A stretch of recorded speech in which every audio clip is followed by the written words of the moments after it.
Okay, this is the first test of the pitching wedge sort of golf club. Let's see how this goes. Oh. Well, that was atrocious. Okay, I actually know exactly how we're gonna fix this. This is gonna be sick. There's no way we're sleeping on the course. The task today is actually really simple. We just gotta make a set of golf clubs. I mean, yeah, it's gotta be entirely made out of wood. How different could that be, right? And of course, we'll answer the question that everyone wants to know. How good are they? Do they hold up to a real round of golf? So we're gonna take them to a real course and we're gonna play with them. If we shoot below a 100, challenge successful. We did it. Now, if we shoot above a 100, I think there should be a punishment where we spend a little more time with the clubs, further attuned to them. So if we don't break 100, we will be sleeping on the golf course. I see 3 issues that we gotta overcome with this challenge here. Number 1, durability is for sure gonna be an issue because metal is much stronger than wood. Number 2, the issue of geometry and angles. How do we make these shapes and designs while thinking about number 1, the durability of them? And then number 3, the feel of these clubs is going to be absolutely busted. The weight of the head is important. The flex of the shaft is important. When we make clubs out of wood, they're gonna feel terrible. Here's what I'm hoping. Inside of me, there are millions of years of monkey evolution built up where we came down from the trees and we were able to pick up a random stick and use it as a tool. You didn't need hours and hours of practice with it on the range. You just picked it up and you had an innate sense of how to swing it to fend off a lion. And if you could fend off a lion with this stick that you just picked up, why not turn it? Change the plane of your swing from horizontal to a little more vertical where now, you're hitting a golf stroke with that stick. I mean, that's just what the monkeys did. I hope I can do the same on the links. Okay, so for our homemade set, we're gonna have 3 types of clubs. The first of which are these big boys, the woods, the drivers. I think this one's gonna be really easy. There's a lot of material. We're just gonna make a big old block of wood, drill a hole in it, stick a shaft in it. It's gonna be strong. The next one's the hardest one, the irons. They're much thinner. They're almost kind of like blades here. And they've got a really tiny bit of material connecting the shaft to the blade. That's like the size of a wooden pencil. Golf club manufacturers can get away with this tricky geometry and this thin material because irons are made out of, well, polycarbonara titanium oxalactate, which is much stronger than wood. So how are we gonna make this geometry out of wood? Oh yeah, I forgot about the putter, which arguably is probably the most important club in your bag. After all, is the thing that actually puts the ball in the hole, which determines your score. Personally, my putting is atrocious, so I'm just gonna put a block of wood on a stick or something and call it a day. Now for the type of wood, I want the hardest, most durable species that I have. It's gonna be so heavy, but I'd rather it not feel good and not break than feel good but break. For that reason, I think that we are going to use wenge wood. Look at how sick that looks. That alone kind of seals it, honestly. But probably more importantly, it is so durable. I've broken drill bits into this. I've had saws start smoking because of how hard this is. I think that it's not gonna want to crack or splinter or split when we have impacts from the golf ball or the ground. I think this is gonna give us our best shot of making it through a round of 18. And even then, I don't know if it's gonna do it. We're just gonna take some wenge wood that we had around the shop from other projects. We're gonna cut it up, and we're just gonna glue it together in about the shape and the size of some various golf heads.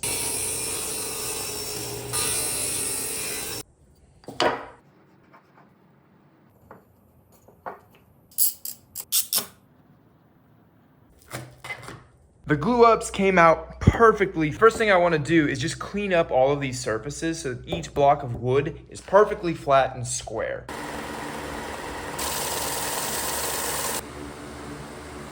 Now, when we put the shaft into the head, there's a certain angle that we have to achieve. It's pretty easy to address when we drill our hole in the club head for the shaft. Instead of just going straight in vertically to the club head, we're simply going to tilt our axis to the lie angle that we hope to achieve. Then we'll drill our hole. Looks a lot like our driver, doesn't it? I'm actually going to cut the loft of the driver first, and then drill the hole for the shaft. No rhyme or reason to this part. I think the hole should go about, I don't know, right there.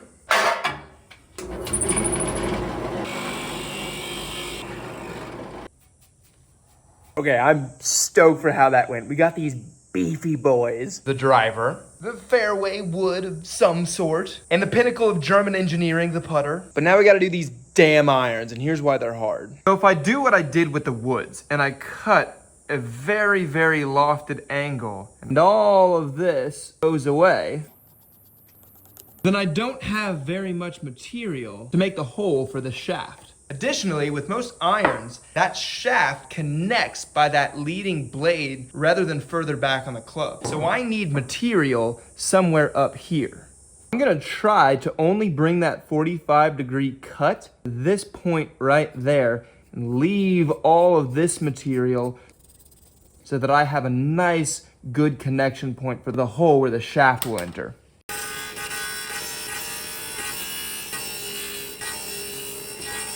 You can see the curvature of the blade prevents us from being able to take this cut further this way because that leading edge of the blade would get into the material we want to leave. So we have to clean this up somehow.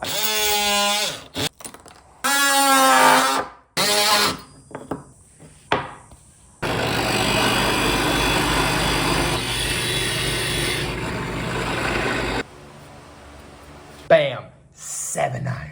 Somewhere in between an 8 and a 9 iron. A pitching wedge. Look at this freaking bag, man. Next, we're gonna try to organically shape these because right now they're kind of looking like a club that Donkey Kong would use, and I'm more of a Toad sort of guy. A little more refined and elegant.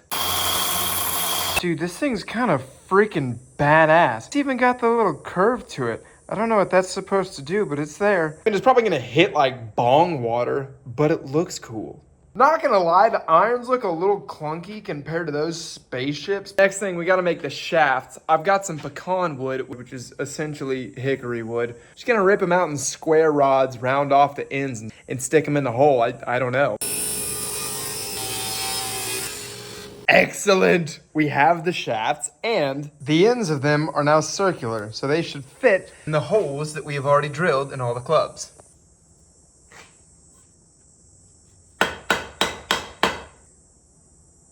Since I'm now a golf club manufacturer, I get to name my clubs whatever I want to. The driver is now going to be called the blast rod. This thing feels terrible when you swing it. The head's way too heavy. The fairway wood's going to be called the Ron Weasley. It's not the main character, but it might be my favorite, actually. So this mid-range iron, we're going to call Steve from HR. He's not going to do anything impressive, but he's going to come in every day and put in honest work for you. Instead of the pitching wedge, we have the Tallahassee butt wedge. I don't know. Make your own clubs and you can pick your own names. All right, the clubs are now done. We just got to go to the course and have the round of my life.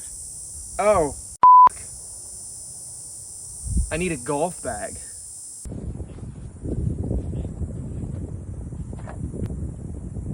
And next on the tee for the Chungus Invitational, playing out of his woodshop, 18-time runner-up of the Chungus Invitational, Mr. Tanner Rowley. Never seen someone so poised to take this tournament home with him. Oh, topped it. He absolutely topped it. You know, that wasn't his best start ever, but there's a lot of golf to play, and there he goes. What a specimen. You know, and sometimes you just get the willies on the first shot of the day. He didn't reach the fairway with the distance, so he's trying to get it to the fairway, have a nice little left to right, little fade on it if he can. Now he's finally found himself in the fairway.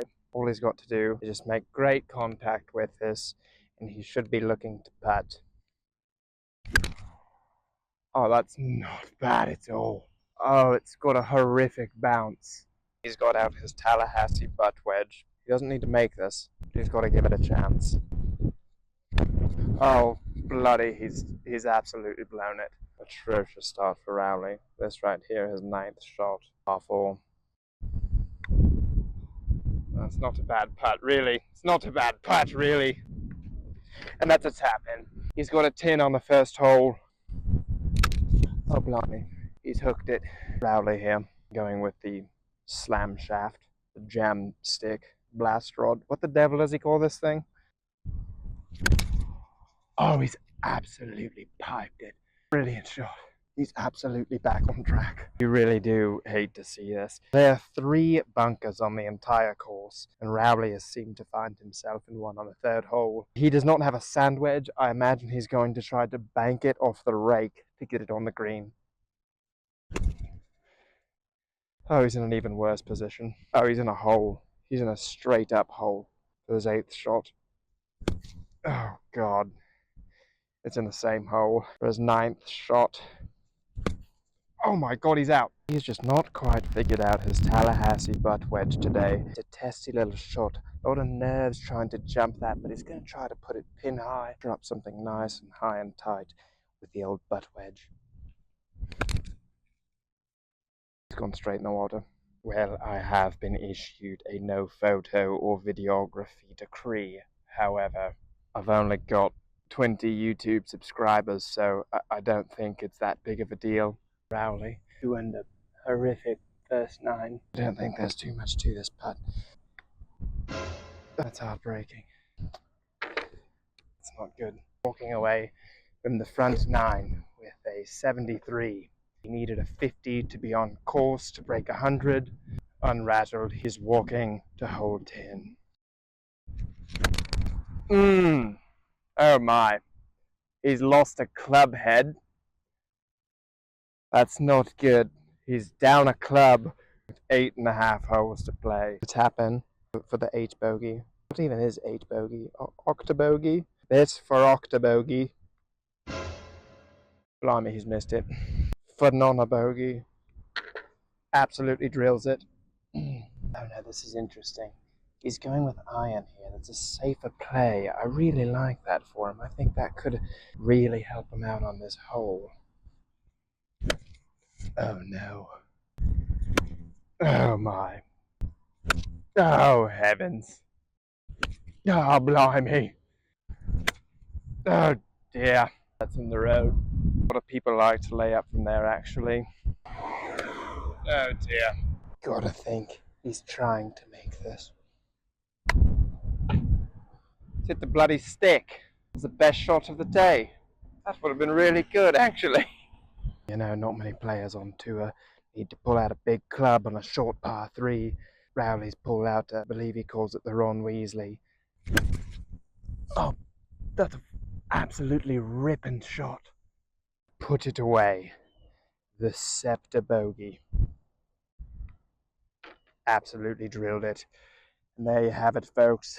That is a 143 on the day. Rowley is once again the Chungus Invitational runner-up. Oh, and this is truly a sight to behold. Rowley is heading off to make himself comfortable for the evening. All the spectators have vacated the premise, and Rowley is going to stay true to his word, sleep on the course with his new clubs. And you know what it was? It was the 2nd shot on hole number 1. That's when it really all started going downhill. I really did think he was going to break more clubs. And I think that's going to work for the evening. Oh, what has he got here? Is he cooking up dinner, it looks like? Looks like he's got some ramen noodles for dinner tonight. He's making a mess on the green. That's not the first time he would have done that today, though. Is that even going? It's not even... He didn't bloody light it. Oh, I'm blowing out the flame. And Rowley has indeed brought a spoon which has a better craftsmanship than the clubs he used all day. Rowley is going to take a quick bath because this will be the only opportunity he has to clean himself this evening. He's done it. He's clean. He's clean. That will do it for Rowley tonight.